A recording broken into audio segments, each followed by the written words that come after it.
Oke, assalamualaikum warahmatullahi wabarakatuh teman-teman semua. Oke, kita balik lagi ke eksperimen kita tentang Daphnia indoor yang pakai aerator kenceng. Ini padahal awalnya kenceng kok jadi kayak gini ya, tapi ini masih lumayan kenceng sih. Ya, ini pakai aerator yang lumayan kenceng ya kan. Terus ini yang aeratornya pelan, ini 24 jam, ini 24 jam juga aeratornya agak pelan-pelan dikit. Yang ini kadang saya kasih aerator, udah saya ambil ya. Saya kasih aerator secukupnya saja gitu, pagi sama sore biasanya. Nah, yang ini tanpa aerator. Oke, kita cek kesimpulan dari penelitian kita teman-teman. Ini udah 2 minggu ya. Saya takutnya kalau kelamaan malah nanti tambah kacau ya. Ini aja 2 minggu udah agak-agak tidak terkendali ya. Karena saya sering pergi keluar kota sehingga akhirnya banyak tumbuh lagi. Banyak nongol si jentik nyamuk nih. Banyak banget nih jentik nyamuk nih, kecil-kecil nih. Oke. Nah, ini nggak terlalu ya, kalau yang pakai aerator jentik-jentik nyamuknya lumayan tidak terlalu banyak ya. Jadi salah satu fungsi aerator itu mungkin ketika kita kultur kutu air, tepatnya kita sekarang ngomongin Daphnia ya teman-teman ya, kita tidak membicarakan Moina. Untuk penelitian eksperimen tentang Moina sudah ada, teman-teman tinggal cek aja di YouTube saya, cari penelitian eksperimen tentang Moina, bisa dicek di situ. Belum lama kok saya uploadnya. Itu kalau yang di Moina itu kalau nggak salah yang bagus justru yang tidak menggunakan aerator ya teman-teman ya. Jadi perkembangan Moina lebih cepat tanpa menggunakan aerator. Tapi di sini kok sepertinya kebalik ya teman-teman ya. Nah, kalau kita lihat ya sepertinya kebalik. Nah, ini kita cek untuk yang ini umurnya 2 minggu ya teman-teman ya. 2 minggu umurnya, saya berikan pakan yang sama, jumlah yang sama, berbarengan. Jadi kalaupun ada yang nggak berkembang, nah berarti itu ada masalah di situ gitu. Oke, kita cek teman-teman. Ini untuk yang menggunakan aerator cukup kencang ya. Nah, perkembangan Daphnianya lumayan teman-teman. Banyak perkembangan Daphnianya lumayan banyak ya kan. Banyak, airnya masih terlihat bersih teman-teman ya.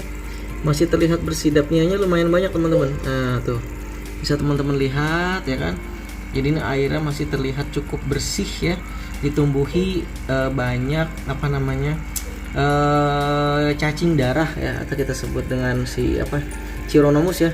Ini larvanya si cacing darah Chironomus, nyamuk yang tidak menghisap darah ya. Mau jantan mau betinanya tidak menghisap darah, mereka hanya menghisap madu ya. Oke, nah ini dia teman-teman. Alhamdulillah ya, bagus ya. Ternyata menggunakan aerator Daphnia ini bagus perkembangannya. Biarpun aeratornya kita lihat cukup deras ya. Malah kemarin lebih kencang lagi nih, nggak tahu nih, makin lama makin lambat ya. Oke, nah ini dia teman-teman. Oke, airnya juga cukup bagus ya, tidak berlendir dan lain sebagainya, airnya cukup bagus ya. Dan untuk yang menggunakan aerator tapi pelan 24 jam sama kayak ini 24 jam. Ini teman-teman bisa dilihat di sini. Ini yang menggunakan aerator tapi agak lambat. Nah, agak pelan dikit tuh aeratornya. Pelan ya teman-teman ya. Aeratornya cukup pelan. Nah, kita lihat hasilnya ternyata kalau dilihat di sini, kita cek ya. Bentar ya teman-teman ya. Kita cek dulu. Daphnianya juga berkembang teman-teman. Daphnianya juga berkembang nih, anak-anaknya kelihatan di sini nih. Nah tuh, anak-anak Daphnianya lumayan banyak ya. Tidak ada jentik nyamuk, juga ada lendir dikit ya. Cuma nggak terlalu banyak, ada minyak-minyak dikit, tapi nggak ada masalah. Sepertinya Daphnianya cukup berkembang ya. Cukup perkembangannya. Oke, kita lihat di sini. Ya, nih yang di atas nih ya, ada Daphnia yang di atas nih tuh. Banyak Daphnia di atas, tidak terlalu merah ya teman-teman ya warnanya. Belum kita lihat sih, nanti mungkin kalau emang bisa kita update sampai minggu ketiga ya teman-teman ya. Nanti kita coba update sampai minggu ketiga, semoga masih pada hidup ya, karena saya tidak mengganti-ganti airnya teman-teman. Kita cek seperti apa nanti setelah minggu ketiga. Nah, ini kita cek di sini teman-teman. Oke, banyak ya, perkembangannya cukup bagus ya, cukup bagus ya, nggak ada masalah sepertinya. Oke, ini untuk yang pakai aerator agak lambat dikit ya, aeratornya agak pelan dikit. Dan ini kalau kita lihat airnya sedikit lebih berminyak dan lebih kotor dikit. Untuk yang ini memang airnya bersih ya teman-teman ya, tidak ada jentik, tidak kotor. Ini juga nggak ada jentik, jadi kalau pakai aerator memang tidak ada telur nyamuk di sini, nggak ada telur nyamuk dan tidak ada jentik. Saya nggak ngomongin larva cacing darah ya teman-teman ya, karena kalau cacing darah itu tetap ada, nggak masalah kok. Cacing darah tidak akan mengganggu perkembangan si Daphnia ini. Oke.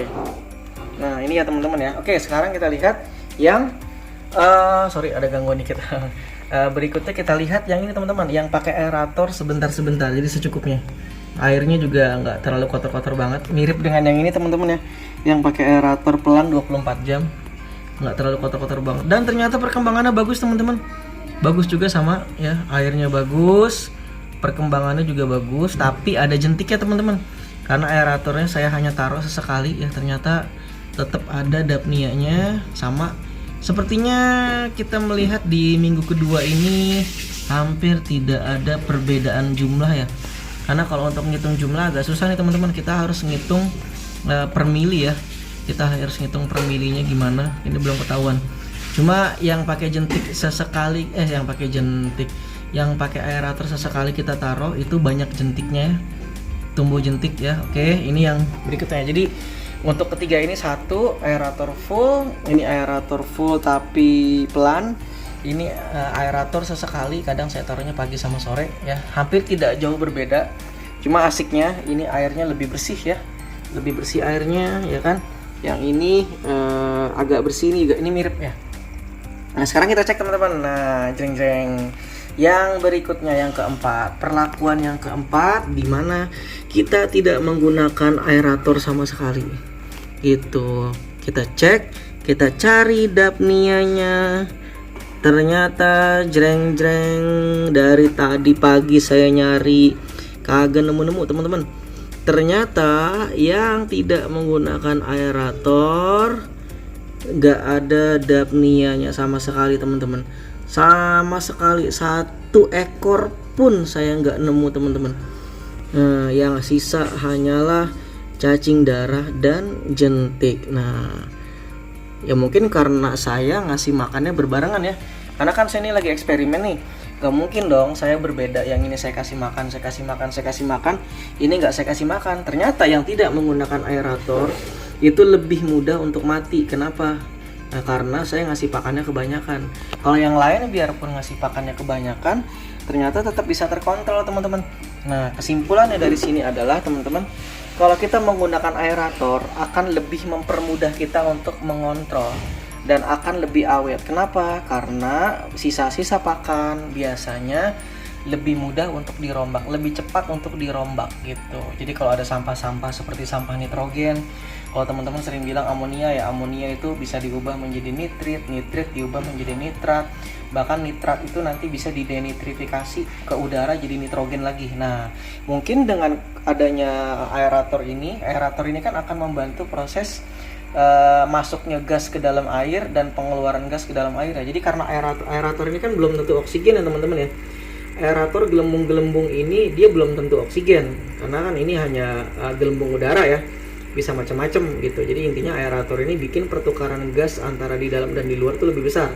Pastinya sih kalau ada pertukaran ini lebih optimal, otomatis harusnya oksigen pun harusnya lebih banyak gitu, karena di udara ini kan di luar banyak oksigen ya, biarpun aerator ini tidak mengandung oksigen, tapi teorinya sih kalau ada aerator harusnya oksigennya lebih meningkat gitu. Dan oksigen itu sangat berpengaruh di proses pembusukan teman-teman. Jadi rata-rata bakteri-bakteri yang merombak ini kan banyak yang kelompok bakteri aerob ya, bakteri yang memang membutuhkan oksigen. Jadi otomatis kalau kita menggunakan aerator, proses pembusukan sisa-sisa pakan yang tidak tergunakan itu bisa cepat. Nah makanya bersih teman-teman, apalagi ini kan bersih banget nih, kelihatan banget nih. Nah yang ini agak berbau nih, kecium baunya. Nah teman-teman bisa nyium nggak baunya? Nah yang pasti ini lebih bau, ini lebih banyak tuh, ada belatungnya dan lain sebagainya. Nah ini belatung-belatung ini teman-teman, ini berasal dari ya itu tadi, berasal dari berkembang mereka gara-gara banyaknya di sini sisa-sisa pakan yang tidak bisa digunakan oleh si dapnia. Akhirnya mati dapnianya, nggak tahan. Berarti ini indikator kalau air ini udah tercemar banget teman-teman. Nah kita akan cek abis ini TDS-nya berapa ya teman-teman ya. Ini beda banget ke sih TDS-nya. Mohon maaf nih ya, saya belum bisa ngukur tingkat kelembutan air seperti KH, Mg dan seterusnya. Saya baru bisa ngitung TDS dan juga pH teman-teman ya. Jadi saya baru bisa ngitung TDS sama pH dibandingkan dengan awal-awal gitu. Saya belum bisa saya belum bisa ngitung yang lain-lain. Nah mungkin lain kali kalau saya udah punya alatnya kita bisa ngitung lebih detail lagi. Nah yang pasti ini sudah habis teman-teman, nggak ada. Nah kesimpulannya adalah untuk Daphnia ternyata berbeda perlakuannya dengan Moina, teman-teman. Kalau Moina di penelitian kita sebelumnya ternyata lebih banyak Moina yang hidup yang nggak pakai aerator gitu, ya kan, yang nggak pakai aerator. Tapi kalau Daphnia ternyata yang pakai aerator, mau dia yang kenceng mau dia yang pelan, selama 2 minggu ternyata lebih banyak Daphnia di sini gitu. Nah yang ini ternyata lebih sedikit atau bahkan nggak ada sama sekali. Tapi kita belum tahu ya teman-teman ya.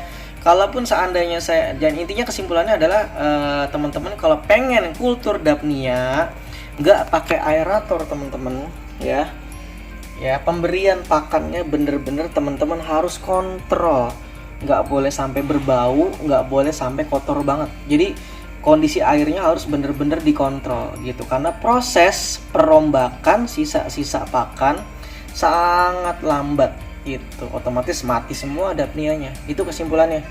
Jadi bisa kita menggunakan aerator mau pelan ataupun kencang ya, tinggal di untuk perkembangan Daphnia itu ternyata bagus menggunakan aerator. Nah untuk ini teman-teman saya belum bisa menyimpulkan apakah kencang atau apakah lambat yang lebih bagus itu, apakah 24 jam atau apakah sesekali aja, saya belum bisa menyimpulkan gitu. Jadi baru bisa menyimpulkan setelah 2 minggu menggunakan aerator lebih bersih airnya gitu. Tidak menggunakan aerator harus sering-sering dikontrol airnya gitu. Kalau mau dikontrol airnya mungkin ini bisa lebih awet ya teman-teman ya gitu. Nah itu kira-kira kesimpulannya teman-teman ya. Saya ambil ini dulu ya, ambil alat TDS dulu sama pH meter, kita cek ini sebenarnya ini kenapa kok bisa mati kayak gini, apakah TDS nya berubah banget atau enggak. Ntar ya saya ambil dulu di depan.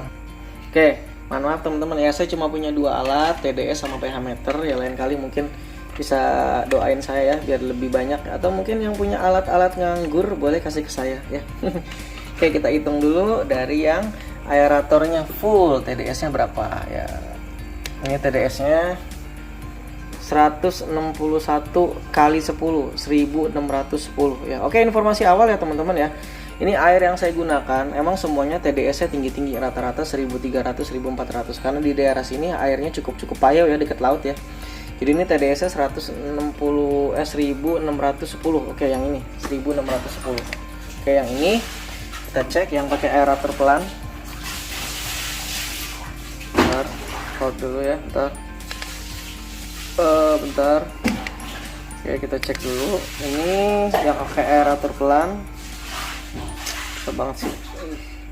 Bentar ya teman-teman, agak susah.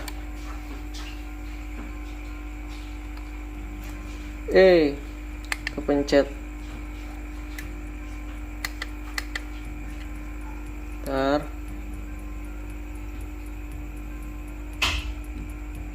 Ini TDS-nya kok kenapa nih? Yang ini 1580 ya, 158 kali 10 hampir sama, nggak jauh berbeda teman-teman. Berikutnya kita cek ini ya yang pakai aerator sesekali ya. Oke, kita cek. Ini juga nggak jauh-jauh beda, 158 kisaran 160-an ya, 160 kali 10 sekitar kisaran 1500 sampai 1600, masih tidak jauh berbeda teman-teman. Nah kita cek sekarang yang bikin si kutu airnya pada mati, yang bikin Daphnia-nya pada mati. Nah berapa nih TDS-nya nih? Oke, kita cek. Ternyata tidak jauh berbeda teman-teman, 158, mirip ternyata semuanya gitu. Karena mungkin tidak terdeteksi dengan alat ini ya teman-teman ya, karena kan kita TDS itu kan padatan terlarut ya. Nah di dalam padatan terlarut itu kan isinya bisa macam-macam, kita nggak tahu isinya apa aja. Nah mungkin ada beberapa dari komponen-komponen itu yang memang berbahaya untuk si kutu air, kita nggak tahu ya. Oke, yang pasti yang paling berbahaya ya amonia gitu, dibandingkan dengan urea itu amonia ya dibandingkan dengan urea ya, itu aja perbandingannya 100.000 kali lebih beracun ya. Kalau ada amonianya pastinya gampang banget mati dong. Oke, kita kan nggak tahu ya, jadi harus dicek dulu pakai alat pengukur amonia gitu ya. Oke, lanjut ke pH-nya, apakah ada perbedaan yang signifikan? Kita cek di minggu kedua ini ya. Awal-awal untuk informasi pH-nya memang sedikit-sedikit basah ya, sekitar 8 ya awal-awal. Nah ini pH-nya sekarang jadi 8,4 ya, tidak jauh berbeda, 8,4 yang pakai aerator kencang. Yang pakai aerator pelan 8,4 juga, tidak jauh berbeda teman-teman. Ya, 8,4 kita ulang. Ya sama lah. 8,4, 8,5. Yang pakai aerator sesekali teman-teman kita cek 8,5, hampir mirip-mirip, tidak jauh berbeda teman-teman. Ya. Yang ini setelah 2 minggu gimana? Berapa nih? 8,4. Ternyata tidak jauh berbeda teman-teman. Nah, jadi tidak bisa terdeteksi dengan dua alat ini teman-teman ya. Jadi kita tidak bisa mendeteksi kenapa kok yang ini bisa cepat mati ya. Pastinya karena tadi tidak bisa dirombak ya, gitu, tidak bisa dirombak ya kan. Mungkin ini masih berupa sampah-sampah ukurannya masih besar ya. Mungkin yang ini ukurannya udah lebih kecil gitu ya, atau udah terdegradasi dari zat jadi zat yang memang tidak berbahaya ya. Kesimpulan sementara itu teman-teman ya. Insya Allah kalau emang bisa saya akan update sampai minggu ketiga. Kita lihat yang manakah yang tetap akan berkembang. Yang pasti saya tidak akan menambahkan air teman-teman. Air tidak akan saya tambahkan. Saya akan tetap menggunakan air ini. Yang pasti aerator tetap akan nyala full 24 jam agak kencang, full 24 jam agak pelan. Ini sesekali pagi dan sore biasanya, dan pakannya saya berikan pakan yang sama gitu ya. Ini juga saya akan berikan lagi, kali juga ini tiba-tiba si dapnianya muncul lagi gitu, atau saya hentikan aja teman-teman ya. Untuk yang ini saya akan hentikan pakannya dan kita tunggu, kali juga ada yang akan menetas lagi telurnya. Kita lihat seperti apa nanti ya. Minggu ketiga saya akan update di part ketiga. Oke, semoga teman-teman tidak bosan untuk nungguin eksperimen kita ya. Mohon dukungannya ya, silakan subscribe kalau emang video ini bermanfaat. Kalau ada masukan silakan tulis di kolom komentar. Terima kasih. Ya, assalamualaikum warahmatullahi wabarakatuh.